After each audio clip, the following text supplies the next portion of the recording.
The starlight horizon moved through space like a silver needle threading through black cloth. Captain Daniel Brooks stood at the viewing window of his ship and watched the stars pass by. This was humanity's first diplomatic mission beyond the solar system. After 200 years of space travel, Earth had finally received an invitation to meet the rulers of the galaxy. The galactic hegemony controlled everything. 12 ancient species had built an empire that stretched across 1,000,000 worlds. They had ruled for 50,000 years, longer than human civilization had existed. And now they wanted to meet the newcomers from the small blue planet called Earth. "Captain, we are approaching the capital world," said Lieutenant Amy from her station. She was young, barely 25, but she had earned her place on this mission through skill and determination. Daniel nodded. "Tell Ambassador Moore and Dr. Santos to meet me in the briefing room. We need to review our approach one more time." Ambassador Moore was a tall man with gray hair and kind eyes. He had spent 30 years in diplomacy, solving conflicts and building bridges between nations. Dr. Maria Santos was smaller, with dark hair tied back in a simple style. She had dedicated her life to studying alien languages and cultures. Together, they represented humanity's hope for peaceful contact with the galaxy. "The hegemony expects us to be humble," Maria said as they gathered around the table. "Their records show that they view younger species as inferior. We must be careful not to offend them." Adjusted his formal jacket. "We come in peace. We want trade, knowledge, and friendship. Surely they will see the value in that." Daniel said nothing. He had been a soldier before becoming a captain. His instincts told him something was wrong, but he pushed the feeling aside. This was supposed to be a new beginning for humanity. The capital world of the hegemony was called Prime. It was a planet covered in golden towers and floating platforms. Ships of every shape and size moved through the sky like fish in a vast ocean. The starlight horizon landed on a platform reserved for visitors, and the crew stepped out into an alien world. Creatures of all kinds walked the streets. Some had scales, others had feathers. Some floated without legs, and others crawled on many limbs. The humans drew stares from every direction. Word had spread that the primitives from Earth had arrived. A tall being approached them. It had blue skin, 4 arms, and eyes that glowed with soft light. This was a member of the species that led the Hegemony Council. "I am Arbiter," the creature said in perfect English. "You will follow me to the council chamber." The council chamber was enormous. 12 platforms floated in a circle around a central stage. On each platform sat representatives of the elder species. They looked down at the humans with expressions that ranged from curiosity to disgust. The Supreme Arbiter, an ancient whose skin had faded to pale silver, raised one of his 4 hands for silence. "The species known as humanity has come before this council. They seek membership in our great hegemony." Stepped forward and bowed respectfully. "Supreme Arbiter, honored members of the council, we come from Earth with open hands and open hearts. We seek only friendship and mutual benefit. We have much to offer and much to learn." Silence filled the chamber. Then slowly the Supreme Arbiter began to laugh. It was not a kind sound. Other council members joined in, their alien voices creating a chorus of mockery. "You have much to offer," the Supreme Arbiter said. "Your species has possessed star travel for barely 2 centuries. We have ruled this galaxy for 50,000 years. What could primitives possibly offer us?" Kept his composure. "We offer our creativity, our determination, our—" "Enough," the Supreme Arbiter said. "We did not invite you here to negotiate. We invited you here to inform you of your place in our order." Maria grabbed Daniel's arm. Her face had gone pale. She understood the old laws of the hegemony better than anyone. "No," she whispered. "They cannot mean to—" "By the ancient laws of the galactic hegemony," the Supreme Arbiter announced, "any species with less than 1,000 years of space travel is classified as a lesser being. Lesser beings have no rights. Lesser beings exist only to serve their betters." His diplomatic mask finally cracked.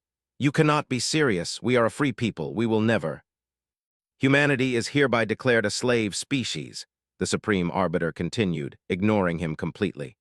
"Your planet will provide workers for our mines, servants for our households, and soldiers for our armies. This is not a request. This is the law." Guards appeared from every doorway. They were massive creatures with armored skin and weapons that hummed with deadly energy. The crew of the Starlight Horizon was surrounded in seconds.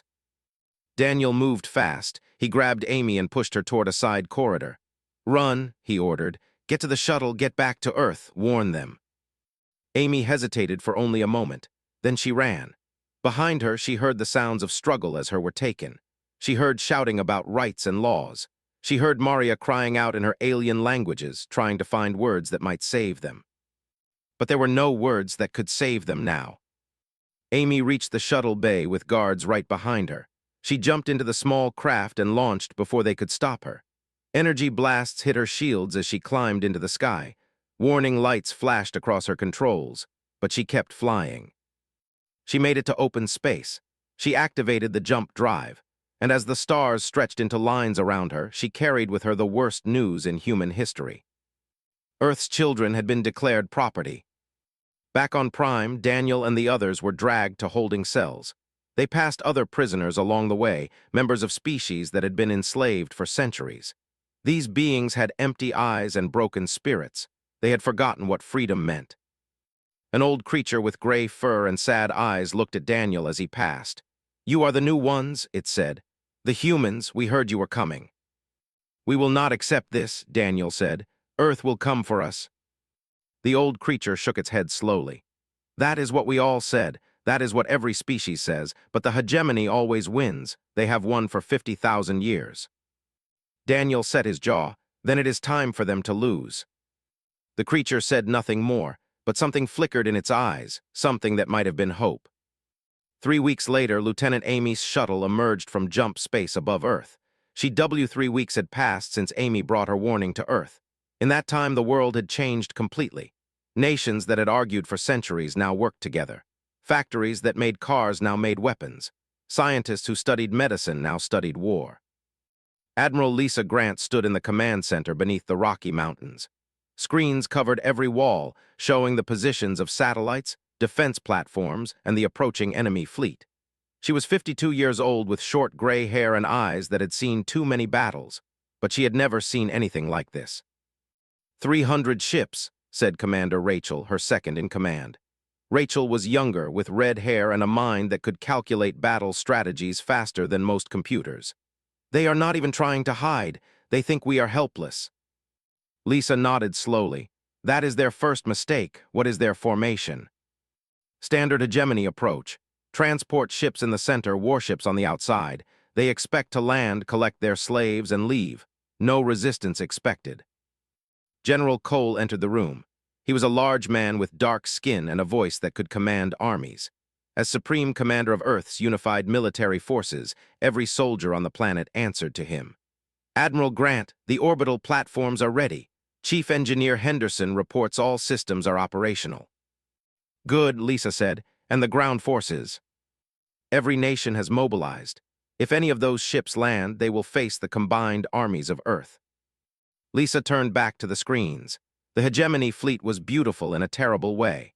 Their ships were works of art, covered in gold and silver decorations. They had been built to inspire fear and awe. They had been conquering primitive species for thousands of years. The lead ship broadcast a message to the planet below. The face of Arbiter appeared on every screen on Earth. His blue skin and glowing eyes filled televisions, phones, and computers across the world. "People of Earth," said, "your leaders have been given the laws of the hegemony. You have been classified as a slave species. This is not punishment. This is simply your place in the natural order. Resistance is not only futile, it is foolish. Surrender 1 billion of your people as the initial tribute, and the rest of you may continue your simple lives. Refuse, and we will take what we want by force." The message ended. Silence hung over the planet. Then slowly Lisa Grant smiled. "Send our response," she said. The response was simple. It was a single image broadcast to the hegemony fleet. The image showed a human hand with the middle finger raised. Stared at the gesture in confusion. His translators worked frantically to explain its meaning. When understanding finally came, his blue skin turned dark with rage. "Destroy their communication satellites," he ordered. "Then begin the harvest. Kill anyone who resists." The hegemony ships moved toward Earth. Their weapons powered up, ready to burn cities and break the spirit of the primitive humans below. They had done this countless times before. It was routine. Then Chief Engineer Henderson activated Project Guardian. was 60 years old with white hair and hands that had built miracles. For 20 years, he had worked on defense systems that most people thought were satellites. They were not satellites. They were weapons platforms hidden in plain sight, powered by technology that had invented himself. Beams of concentrated solar energy shot from stations orbiting the sun. These beams hit relay satellites around Earth and redirected toward the hegemony fleet. The first wave of enemy ships had no time to react. 30 vessels exploded in seconds, their shields useless against weapons they could not detect. "What is happening?" screamed on his command ship. "Where is that fire coming from?" His officers had no answers. Their sensors could not track the source of the attacks. Their shields could not stop the beams. For the first time in his long life, felt fear. Lisa Grant watched the battle from her command center. "Launch all fighters," she ordered. "Tell the fleet to engage." Earth's space fleet was small compared to the hegemony. Only 50 ships, most of them built in secret over the past 20 years. But these ships were crewed by humans who had trained their entire lives for this moment. They were fast, they were clever, and they were fighting for their families. Commander Rachel coordinated the attack from her station. "Group Alpha, target their left flank. Group Beta, draw fire from the transports. Group Gamma, protect the orbital platforms." The human ships moved like wolves hunting a much larger prey. They did not try to fight ship to ship. Instead, they struck at weak points, targeting engines and weapon systems. When hegemony ships turned to chase them, they flew into the firing zones of the orbital platforms. Watched his fleet die around him. 200 ships had become 100. 100 had become 50. His perfect formation had become chaos. Transport ships burned.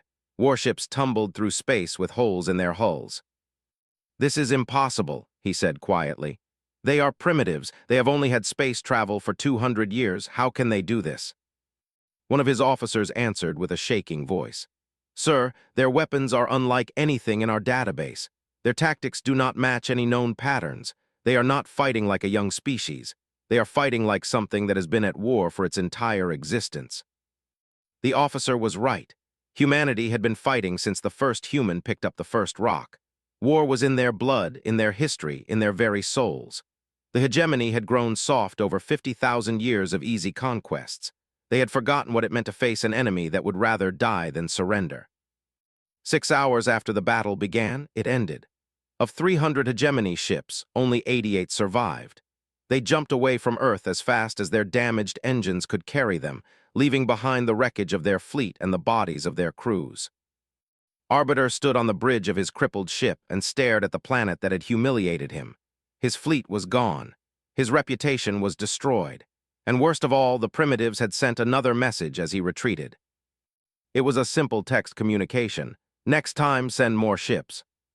On Earth, celebration mixed with mourning. 12 human ships had been destroyed. 3 orbital platforms had fallen from the sky. 4,000 soldiers had given their lives to defend their planet. Admiral Lisa Grant stood before the cameras and spoke to a watching world. "Today, we have proven that humanity will not be slaves. We have proven that we will fight for our freedom no matter the cost. The hegemony thought we were weak because we are young. They were wrong. We are young and we are strong and we are just getting started." In the command center, General Cole stood beside her after the broadcast ended. "They will come back," he said, "with more ships, with bigger weapons." Lisa nodded. "I know. That is why we cannot wait for them. We need to take this fight to their territory. We need to show the entire galaxy that Earth is not prey." "You want to go on the offensive?" "I want to win, and we cannot win by hiding behind our defenses forever." Cole was quiet for a long moment. Then he smiled. "Tell me what you need, Admiral. Earth will provide it." Across the solar system, the survivors of the hegemony fleet limped back to their masters. They carried with them stories of human weapons that struck from nowhere, human ships that moved like ghosts, and human soldiers who smiled as they fought. The Supreme Arbiter listened to these reports in his throne room on Prime. His ancient face showed no M2 months had passed since Earth broke the hegemony's first fleet. In that time, humanity had transformed itself into something the galaxy had never seen before. Factories ran day and night across every continent. Workers who had built cars now built starships. Engineers who had designed buildings now designed weapons. Scientists who had studied atoms now studied how to split enemy shields. The entire planet had become a single machine with one purpose: survival. Admiral Lisa Grant stood on the bridge of her new flagship, the Dawn of Liberty. It was 3 times larger than any ship Earth had built before, armed with weapons that could crack a moon in half. Behind her flew 499 more ships, each one carrying crew members who had volunteered to take the war to the enemy. "Admiral, we have reached the system," reported her navigation officer. "Enemy presence detected, 15 hegemony patrol ships." Lisa studied the tactical display. They were one of the oldest enslaved species in the hegemony. They had served their masters for 800 years, their spirit broken long ago. But intelligence reports said that some still dreamed of freedom. "Open a channel to the hegemony vessels," Lisa ordered. The face of a commander appeared on screen. He looked bored. "Unknown vessels, identify yourselves immediately. This system is property of the Galactic Hegemony." "This is Admiral Lisa Grant of the Earth Defense Force. Your ships have 2 choices. Surrender and be treated fairly, or resist and be destroyed. You have 1 minute to decide." The laughed. "Humans, here. You are far from your little planet, primitives. You should have stayed hidden. Now you will." Lisa cut the channel. "They have made their choice. All ships engage." The battle lasted exactly 4 minutes. The hegemony patrol vessels were designed to intimidate slaves, not fight real enemies. They had weak shields and slower weapons. The human fleet tore through them like fire through paper. When the last enemy ship exploded, Lisa ordered her fleet to approach the... It was a gray planet, covered in mines and factories. They lived underground, forced to dig precious metals for their masters until their bodies gave out. "Broadcast on all frequencies," Lisa said, "in every language we have." Her communications officer nodded and opened the channel. Lisa spoke slowly and clearly. "People of this is Admiral Lisa Grant of Earth. The hegemony ships that guarded your world have been destroyed. We have not come to conquer you. We have not come to replace your masters. We have come to set you free. If you want liberty, we will help you take it. If you want to fight beside us, we will welcome you as allies. The choice is yours." For a long moment, there was only silence. Then, slowly, responses began to come in. First one, then 10, then hundreds, then thousands. They were speaking for the first time in centuries, and they all said the same thing. They wanted to be free. Colonel Stephen Park led the ground teams that went down to the planet's surface. He was a quiet man with a soldier's build and eyes that missed nothing. His team carried food, medicine, and weapons. They handed these supplies to thee and asked for nothing in return. One elderly approached Stephen with tears running down her gray face. "Why?" she asked. "Why do you help us? You do not know us. We have nothing to offer you." Stephen knelt down to meet her eyes. 800 years ago, your people were free. The hegemony took that freedom away. Now you can have it back. That is reason enough." The joined humanities caused that day. They were not strong fighters, not after centuries of slavery, but they knew the hegemony's secrets. They knew the locations of supply lines, the weaknesses of defensive systems, the schedules of patrol routes. This knowledge was worth more than 1,000 warships. Back on Prime, the Supreme Arbiter received the news with cold fury. The humans had not only survived, they had gone on the attack. They were freeing slaves and making allies. They were spreading ideas of liberty and equality through his empire like a disease. "Send more fleets," he ordered. "Crush them wherever they appear." But the fleets he sent never came back. Human tactics were unlike anything the hegemony had faced. They did not fight in straight lines or follow predictable patterns. They struck from shadows and vanished before the enemy could respond. They turned the hegemony's own weapons against them. They treated every battle as if their lives depended on it because their lives did depend on it. Dr. Maria Santos had been rescued during the liberation of a prison world. She was thinner now, with scars on her arms from the work camps. But her mind was still sharp, and her knowledge of the hegemony was invaluable. "They have not changed their tactics in 10,000 years, she told Lisa during a strategy meeting. "They believe their methods are perfect because they have always worked before. They cannot understand why they are failing now." Captain Daniel Brooks sat beside her. He had been rescued from the same prison, his body healed, but his hatred for the hegemony burning bright. "They are not used to prey that fights back. Every species they have enslaved eventually gave up hope. We have not given up. We will never give up." Lisa nodded. "What about their reserves? How many ships do they have left?" Maria's face grew serious. They have the extinction fleet, 10,000 ships. They have used it 47 times in their history, always against species that resisted too strongly. Every time the target species was completely destroyed. The room fell silent. 10,000 ships. Even with all of Earth's production, even with their new allies, humanity could not match those numbers. They will send it eventually, Maria continued. When they realize that normal methods will not work, they will decide that humanity must be erased completely. They cannot allow other slave species to see that rebellion is possible. General Cole spoke from his position on Earth, his face appearing on the communication screen. How long do we have? Weeks maybe, a month at most. They are already gathering the fleet. Lisa stood and walked to the viewing window. Outside, the stars burned cold and distant. Somewhere out there, an army was assembling to destroy her species, an army that had never been defeated. Then we have work to do, she said quietly. We need to build more ships. We need to recruit more allies. We need to find weapons that can change the odds. Is that possible? Cole asked. Lisa turned to face him. I do not know, but I know this. We did not come this far to die quietly. If the hegemony wants to end humanity, they will have to pay a price so high that they will remember it for the next 50,000 years. Over the next weeks, the human fleet continued its campaign. 3 more species were freed from slavery. The galaxy declared humans slaves. Earth's wrath answered by erasing entire armadas. Part 4. The extinction fleet entered the Sol system on a Tuesday morning. 10,000 ships, each one larger than anything humanity had ever built. They filled the space between Mars and Jupiter like a metal cloud, blocking out the stars themselves. Admiral Lisa Grant watched them approach from her command center on the dawn of liberty. Her fleet numbered only 800 ships, 800 against 10,000. The numbers were impossible, but impossible was all humanity had left. All ships report ready, Admiral, said Commander Rachel. Her voice was steady, but her hands were shaking slightly. She was not afraid to die. She was afraid to fail. General Cole, Lisa said into her communicator, what is the status of Project Prometheus? On Earth, General Cole stood in a bunker beneath the mountains.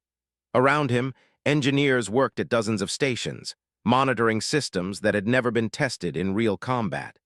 Chief Engineer Henderson sat at the central console, his old hands moving across the controls with practiced precision.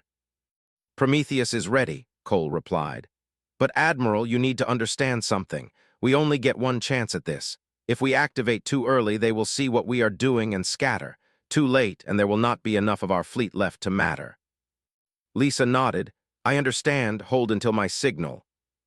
The hegemony fleet stopped just outside the orbit of Mars. A massive ship at the center of the formation moved forward. It was the flagship of the Supreme Arbiter himself, decorated in gold and platinum, carrying the ruler who had ordered humanity's enslavement. His face appeared on every human screen. His silver skin seemed to glow with cruel satisfaction. Humans of Earth, he said, I have come to witness the end of your species. You have caused more trouble than any slave race in our history. You have killed thousands of my soldiers. You have freed species that belong to us. You have spread your disease of freedom through my empire. He paused, letting his words sink in. For this, you will not simply be enslaved. You will be erased. Your planet will be burned. Your colonies will be destroyed. Your allies will be returned to their chains. And when future species hear the story of humanity, it will be a warning about what happens to those who defy the hegemony. Lisa opened her own channel. You talk too much. Are you going to fight, or are you going to lecture us to death? The Supreme Arbiter's eyes narrowed with hatred. Kill them all, he ordered. The extinction fleet surged forward like a wave of metal and fire. 10,000 ships, all targeting the tiny human defense force that stood between them and Earth. Lisa Grant smiled. All ships execute pattern Sigma, draw them in. The human fleet scattered, not running away but spreading out in every direction. The hegemony commanders saw this as panic. They gave chase, breaking their perfect formation to pursue the fleeing enemy ships. This was exactly what Lisa wanted. Group Alpha hit their left flank, Commander ordered. Group Beta target the transport vessels. Group Gamma protect the orbital stations for as long as possible. The battle became chaos. Human ships dove into clusters of enemy vessels, firing at point-blank range, then jumping away before the hegemony could respond. They used asteroids as cover, planets as shields, and the sun itself as a weapon, leading enemy ships into solar flare zones where their sensors went blind. For 6 hours, the human fleet held the line. They lost ships by the dozen, but they made the hegemony pay for every inch of space. The extinction fleet's perfect coordination fell apart as human tactics confused and frustrated their commanders. Captain Daniel Brooks led a volunteer squadron directly at the heart of the enemy formation. His ship was small and fast, designed for exactly this kind of mission. Behind him flew 50 pilots who knew they probably would not survive. "Target the command ships," Daniel ordered. "If we can kill their leaders, the rest will lose direction." His squadron punched through the outer defenses and found themselves surrounded by the largest vessels in the hegemony fleet. These were the ships that had destroyed 47 species. They had weapons that could crack planets and shields that could stop asteroids. Daniel's squadron attacked anyway. They did not try to destroy the massive ships. Instead, they targeted sensors, communication arrays, and engine systems. They were mosquitoes attacking elephants, but even elephants can be brought down by enough bites. Daniel's ship took a direct hit that killed half his crew and left him bleeding from a wound in his side. He kept fighting. His navigator was dead, so he flew by instinct alone. His weapons officer was unconscious, so he fired the guns himself. When his ship finally lost power, he had personally disabled 3 hegemony command vessels. His squadron had killed 2 more. 5 ships that would not be giving orders to the rest of the fleet. In her command center, Lisa watched the battle turn against them. They had destroyed over 1,000 enemy ships, but 8,000 remained. Her fleet was down to 300 vessels. The orbital platforms were failing one by one. "Admiral," Henderson said over the communicator, "it is time. If we wait any longer, there will be nothing left to save." Lisa closed her eyes for just a moment. Then she opened them and gave the order that would decide humanity's fate. "Activate Prometheus." Around the solar system, hidden stations came to life. They were positioned at precise points between Earth and the Sun, placed there over 20 years by engineers who knew this day might come. Each station contained technology that Henderson had invented in secret, technology that could turn the sun itself into a weapon. The stations drew power from the sun and redirected it in focused beams. But these were not ordinary beams like the ones that had fought the first battle. These beams carried something special, a frequency that had discovered could pass through hegemony shields as if they did not exist. The first beam hit a cluster of enemy ships near Jupiter. 100 vessels disappeared in a flash of light, their shields completely useless. The second beam hit another cluster near Mars. 200 more ships died in an instant. The Supreme Arbiter watched in horror as his fleet evaporated around him. "What is this?" he screamed. "What are they doing?" His science officers had no answers. They could not understand the technology that was killing them. They could not track the source of the beams. They could not protect themselves. Prometheus fired again and again. Each beam killed hundreds of hegemony ships. The survivors tried to flee, to scatter, to hide behind planets and moons, but the beams found them wherever they ran. The battle lasted 72 hours. When it finally ended, the extinction fleet existed only in history. Of 10,000 ships, fewer than 800 had escaped.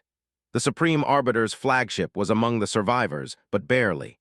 It limped away from the Sol system with half its engines destroyed and its weapons systems dead. On Earth, people emerged from shelters and looked up at the sky. They saw the distant flashes of the battle, the light of dying ships, the glow of Prometheus doing its terrible work. They did not celebrate. They were too exhausted, too wounded, too aware of how close they had come to extinction. Lisa Grant sat in her command chair and surveyed the wreckage. Her fleet had been reduced to fewer than 100 ships. Thousands of brave men and women had died in the battle. Earth's orbital defenses were in ruins. But they had survived. "Get me a status on Captain Brooks," she said quietly. "His ship was recovered 2 hours ago," replied. "He is in critical condition, but the doctors say he will live." Lisa allowed herself a small moment of relief. Then she straightened in her chair. "Send a message to General Cole. Tell him to begin repairs immediately and start recruiting for the Liberation Armada." The Liberation Armada, Admiral, 6 months had passed since the hegemony first declared humanity a slave species. In that time, the galaxy had changed forever. The Liberation Armada gathered above Earth like a forest of steel and fire. 4,000 ships from 13 different species, all united under a single purpose. Humans flew alongside, rebels worked with former slaves from a dozen worlds. What had begun as humanity's desperate fight for survival had become a revolution. Admiral Lisa Grant stood on the bridge of her new flagship, the Spirit of Earth.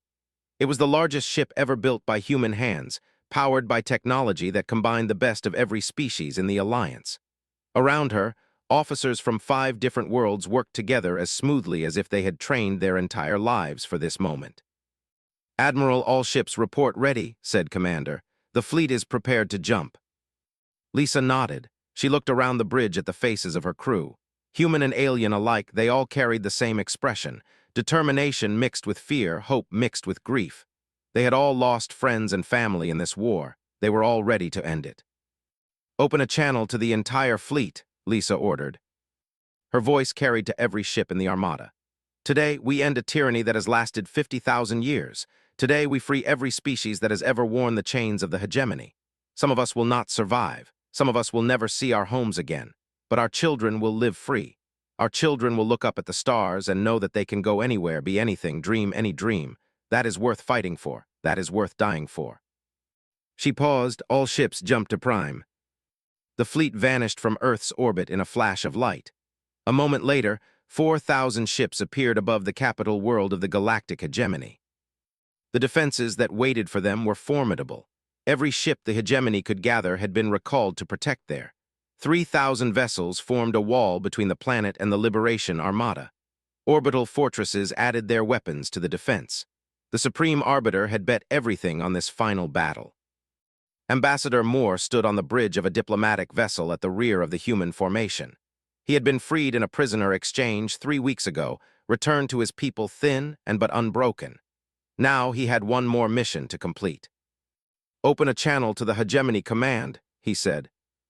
The face of the Supreme Arbiter appeared on screen. He looked older than he had 6 months ago, his silver skin pale and his eyes tired. The weight of losing the extinction fleet had aged him 1,000 years. "Ambassador Moore," the Supreme Arbiter said, "you have returned. Have you come to negotiate your surrender?" Smiled. "I have come to deliver humanity's terms. First, the complete abolition of slavery throughout the galaxy. Second, reparations to every species your hegemony has ever wronged. Third, the dissolution of the Hegemony Council and the establishment of a new government chosen by free peoples." The Supreme Arbiter laughed, though there was no humor in the sound. "You ask me to destroy everything we have built over 50,000 years. Impossible. We would rather die." "That can be arranged," replied. "But it does not have to end that way. Your empire is already falling apart. Species you thought were loyal are revolting. Your fleets are scattered and weak. You can accept these terms and live, or you can fight and watch everything burn. The choice is yours." The Supreme Arbiter cut the channel without answering. A moment later, the Hegemony fleet opened fire. The battle for Prime was the largest space engagement in galactic history. Ships died by the hundreds on both sides.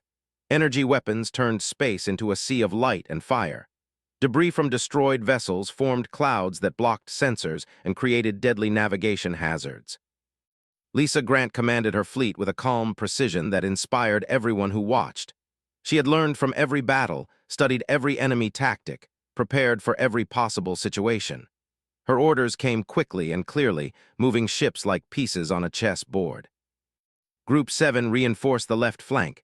Group 12 target those orbital stations. All fighter squadrons protect the command ships. The hegemony fought with the desperation of cornered animals. They knew that if they lost this battle, their empire was finished. Their commanders threw everything they had at the human fleet, sacrificing ships by the dozen to break through the enemy lines. But the Liberation Armada held. Ships absorbed damage that would have destroyed human vessels, their thick hulls designed for exactly this kind of punishment. Rebels used their knowledge of hegemony tactics to predict enemy movements. Former slaves fought with a fury born of centuries of oppression. Colonel Stephen Park led a strike team in a small, fast ship that slipped through the chaos of battle. His mission was the most important of all. While the fleets fought above, he was heading for the planet's surface. Intelligence had revealed that the Supreme Arbiter had one final weapon hidden beneath his palace. a device capable of destroying entire star systems, built in secret over 10,000 years. If he activated it, he could destroy Earth, and every planet that had joined the rebellion. Park's ship landed in a courtyard outside the palace. His team of 50 soldiers, human and alien alike, fought their way inside against waves of guards. They lost people with every room they cleared, but they kept pushing forward. The device was in the deepest level of the palace, protected by the strongest warriors in the hegemony. Park and his team were outnumbered but they had something the defenders did not have. They had nothing left to lose. Park himself reached the control room with only 3 soldiers still standing. The Supreme Arbiter was there, his hand hovering over the activation switch. His guards lay dead around him, killed by the last desperate attack. "Stop," Park said, his weapon aimed at the ancient ruler. "Step away from that device." The Supreme Arbiter did not move. "You cannot understand what you are destroying. The hegemony has maintained order for 50,000 years. Without us, the galaxy will descend into chaos. Wars without end. Species destroying each other over scraps of territory. Is that what you want?" "What I want is for people to choose their own destiny. Good or bad, they deserve that right. You took that right away from billions." "I gave them peace. I gave them stability. I gave them purpose." "You gave them slavery." Park's finger tightened on his weapon. "Now step away, or I will end you where you stand." For a long moment, the Supreme Arbiter stared at the human soldier. Then, slowly, his shoulders slumped. He stepped back from the device and raised his hands. "It is over," he said quietly. "Everything we built, everything we achieved, ended by primitives who learned to fly among the stars barely 2 centuries ago. How did we fail so completely?" "You failed because you forgot what it means to be free," Park replied. "You forgot that any creature, no matter how small or young, will fight to the death for liberty. You should have remembered that. Now you never will." Above the planet, the battle was ending. The hegemony fleet had been reduced to fewer than 500 ships, most of them badly damaged. When word spread that the Supreme Arbiter had surrendered, the fighting stopped. Enemy vessels powered down their weapons and signaled their surrender. Admiral Lisa Grant looked at the victory she had won and felt no joy. Too many had died. Too much had been lost. The galaxy was by 6 months of terrible war. But it was also free. 1 year later, the Galactic Federation held its first assembly. Representatives from hundreds of worlds gathered on Prime, which had been transformed from the capital of tyranny into the birthplace of liberty. Humans sat beside dozens of species that had never known freedom until now. Ambassador Moore addressed the assembly. He was older now, his hair completely gray, but his voice was strong. "We have ended an empire that enslaved billions. We have built something new in its place, a federation of free peoples where every voice matters and every life has value. This was not the work of humanity alone. This was the work of all of us, fighting together for a future worth living in." He paused and looked out at the sea of faces from across the galaxy. Let the history books remember this moment. Let them remember that the galaxy declared humans slaves and Earth's wrath answered by erasing entire armadas. But let them also remember what came after. Not revenge, but justice. Not conquest, but liberation. Not an empire, but a family of worlds. He raised his hand in a gesture that had become a symbol of the revolution. "To freedom." The assembly rose as one, humans and aliens together, and answered with a single voice. "To freedom." Outside the assembly hall, Captain Daniel Brooks stood with Maria Santos, looking up at the sky. His wounds had healed, but he would carry scars for the rest of his life. He did not mind. Every scar was a reminder of what they had overcome. "Do you think it will last?" Maria asked. "This peace we have built?" Daniel thought about the question for a long moment. "I do not know. Peace is harder than war. It requires constant work, constant vigilance. But I know this much. Humanity will do whatever it takes to protect what we have won, and so will our allies." Maria smiled and took his hand. "Then there is hope." "There is always hope," Daniel replied. "That is what makes us human." They stood together in silence, watching the stars that had once been controlled by tyrants but now belonged to everyone. The galaxy was free. The war was over. And humanity had earned its place among the stars. "We are not done yet. The hegemony is wounded but not dead. If we give them time to recover, they will come back stronger. We need to finish this war while we still can. She looked at the distant stars, toward the heart of an empire that had enslaved billions. It is time to bring the war to them. Each one added ships, soldiers, and knowledge to the growing alliance. The hegemony lost fleet after fleet, their commanders unable to adapt to human tactics. But all the while, the extinction fleet grew larger. Ships from every corner of the empire gathered at a staging point near the galactic core. 10,000 vessels, each one armed with weapons designed to shatter planets. The countdown to humanity's greatest battle had begun. On Earth, Henderson worked without sleep in his laboratory. He had an idea, something that might give them a chance. It would require every resource the planet could spare. It would require technology that had never been tested. It might not work at all. But inside, something cold was growing, something that he had not felt in 10,000 years. As running on no sleep and pure determination, her hands shook as she opened communication channels. "This is Lieutenant Amy of the Starlight Horizon," she said. "I need to speak to Admiral Lisa Grant immediately. The hegemony has declared war on humanity. They are coming to take us as slaves." Within hours, her message had reached every government on Earth. Within days, the planet had united under a single purpose. Within weeks, preparations had begun. The hegemony thought they were coming to harvest primitives. They had no idea what was waiting for them.